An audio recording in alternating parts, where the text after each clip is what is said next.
Hey everyone, Alex Boylan here with Dream Jobbing. Super excited about our guest today, Patrick Mahoney. Thank you. Five questions. Super. His career is very impressive. He started working in the entertainment business at ABC. He was the VP of Digital for Entertainment Studios. Has a startup and now is here at the Boys and Girls Club here in Venice Beach. So awesome career and excited to dive into these questions to help you with your career path. So you ready to go? I'm ready to go. All right. So let's start off with your role here at the Boys and Girls Club. What do you do? And tell us a little bit about it. I'm the CEO of the Boys and Girls Clubs of Venice. We have three locations. One, the main one that you're in here, and then two other locations in schools. And basically, I run the day-to-day operations. Our clubs reach about 3,000 kids a year in the Venice and west side of LA communities, and it's a pretty awesome place to work. Yeah. I mean, and there's a lot. This facility is amazing here, and when you see, yesterday we were here, and it was just watching hundreds of kids. There's a lot of moving parts there. There's a lot of moving parts. Absolutely. So, what's your favorite part about working for the Boys and Girls Club? So, my favorite part is the fact that I get to come to work every day, and I get to inspire people. I get to inspire people to find talents that they didn't know that they had. To lead in a way that they didn't know, possible, and to really discover themselves. And that's really part of, the core tenets of our mission, is to help to develop youth in a way that makes them want to go and basically do something great in the world, and to show them, to give them the tools to help them understand that they have it within them to do something great. That is in my opinion, it's the best job in the world. It's a dream job. It really is. It's a dream job. Yeah, it's helping someone else get to their dream job or figure out their path. Exactly. It must just feel awesome. Exactly. Do that day in and day out with so many kids. And there are so many challenges along the way, and that's one of the things that in this job that I need to manage every day. Because as you can imagine, working with hundreds, if not thousands, of kids ages 6 to 18, people are in different phases of their development in terms of, intellectually and things like that. So there's always issues to respond to. It's never dull. Yeah. It's never boring. And always changing. There's another component of this job, since we are a nonprofit, and that's making sure that we have money to keep the doors open every day. And the primary responsibility of that falls on me.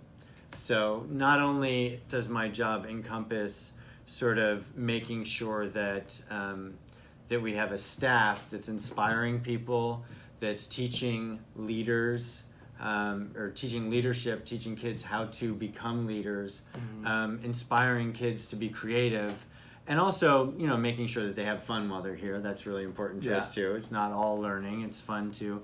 But the other component of that is raising money.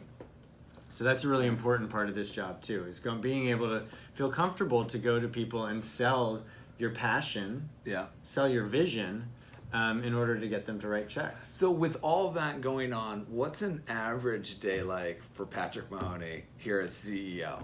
There's a lot going on. Yeah, there's a lot going on. So I've got, about 5 direct reports in our resource development, which manages our grants and events. In our programming team, our operations.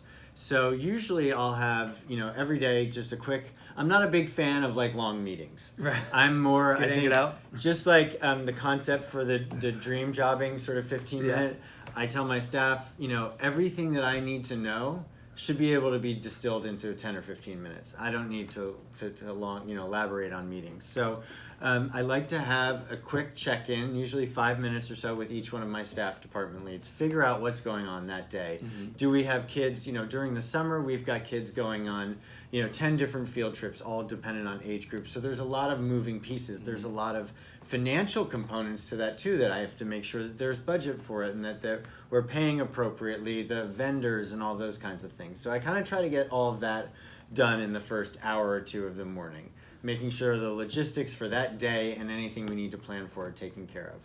Then typically there's about an hour to an hour and a half spent on what I call sort of donor solicitation or donor management, whether it be taking a potential donor or an existing donor out to lunch. selling a new person on this strategy for why they should invest in us. And you really need to have heart to be able to sell why you should invest in us. And then a lot of my time too is spent in coaching the staff and setting a strategy for the staff. So and the organization in general. How are we going to grow? How are we going to reach more kids? What are we doing on a day-to-day basis to do that? And then there's little things too, like, the roof's leaking and we need somebody to find $50,000 to pay for it. Like I said, in nonprofits, it's never a dull moment, but it's really, really fulfilling. Yeah, and it's awesome to see, like, in any job, just when you're fired up for a job. Yeah. There's nothing like wanting, and we talk about this in Dream Job, it's what it's all about. It's like there's nothing like I want to come to work, right? And whether it's challenging or an easy day or bad, just like it being excited. So, and there's always, my advice to people, there's always going to be, if there's 1 or 2 days or even 3 or 4 that you wake up and say, I don't want to go to work today. That's going to happen. That's going to happen. 100% it's going to happen. Regardless of how much you like your job or what you're doing. What I will say is if you get that feeling in your heart that this is where you're supposed to be, especially if you're looking to go down the nonprofit route, follow it, and you never know where it's going to lead you, because typically people in nonprofits like to develop people that really have that love instilled for them to do something great. Yeah, it's awesome advice. So following up on that, a young person's out there interested in working at the Boys and Girls Club or potentially another nonprofit, area. What are the skills, the talents, the passions someone should have that you should, before pursuing that or going down that path? Sure. Well, I think that, being a good communicator is critical, especially in a nonprofit like ours that serves youth. So knowing how to communicate, sort of your thoughts, what you're feeling, and be able to do that effectively is really important. I think the most important thing, though, for anybody that wants to get involved in a nonprofit is to feel some kind of a connection to that cause, because it's more than just a job. It's a life. It's a life, and it's a life that can be really fulfilling and that has tons of opportunities in terms of growth.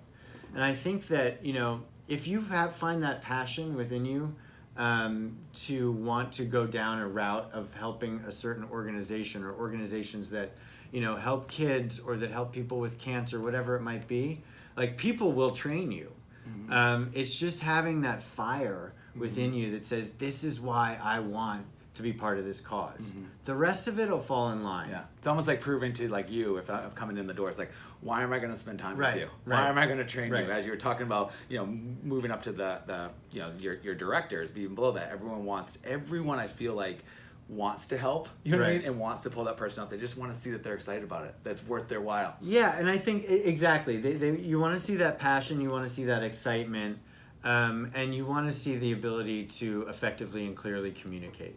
And to be able to effectively and clearly communicate that passion and excitement.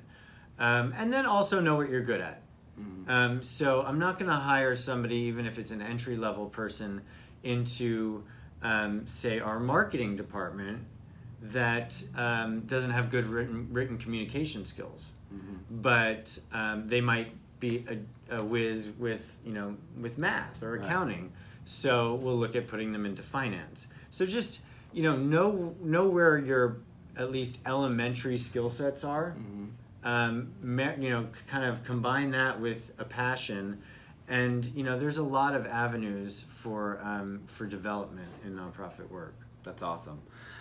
So, following fifth and final question here, what's the tangible advice you would give a young person saying, I'm trying to figure out my path to my dream career, whether it's nonprofit sector, or not. What's that advice? These are the tangible steps you should take right now, whether you're 16, 18, 21, in that stage of trying to figure out, like, all right, I want to go this path. How do I figure that out? What would you suggest to them? So I would suggest getting involved with Dream Jobbing. Thank you. I did not tell him to plug us, by the way. No, he did not. But I mean, as I was telling Alex earlier, that's how I got involved in my career, was from a 15-minute conversation, maybe 20 or 30-minute conversation with actually one or two different people that were incredibly instrumental in getting me in the door somewhere, giving me direction. Now, once I got in the door, it was up to me to do the work, right? And to prove myself. But it's that getting in the door. So always be listening. Don't have a preconceived notion of exactly what you want to do, because that might change. And for me personally, like, I've done multiple things really before I got to what I would call today my dream job, 20 years into my career. I went through multiple different industries because trial and error is really important. And don't give up. I had to interview 10 or 15 times. I graduated college in what they called the dot-com bust, when nobody was hiring. And I had to go to, I had to take a job that I didn't think was really interesting to start, but very quickly, like, something else opened up. Yeah. Just keep pushing yourself forward, and eventually you'll find, the right job for you. Yeah, exactly right. We always say it's the path to your dream career. You're never probably going to get that dream job right out of the gates. Right. It's a very hard thing to do. It's the path to get there. So thank you for this advice, Patrick. Of course. I appreciate it. My pleasure. 5 questions with Patrick Mahoney. Thank you. We'll see you guys soon. Cheers, everyone.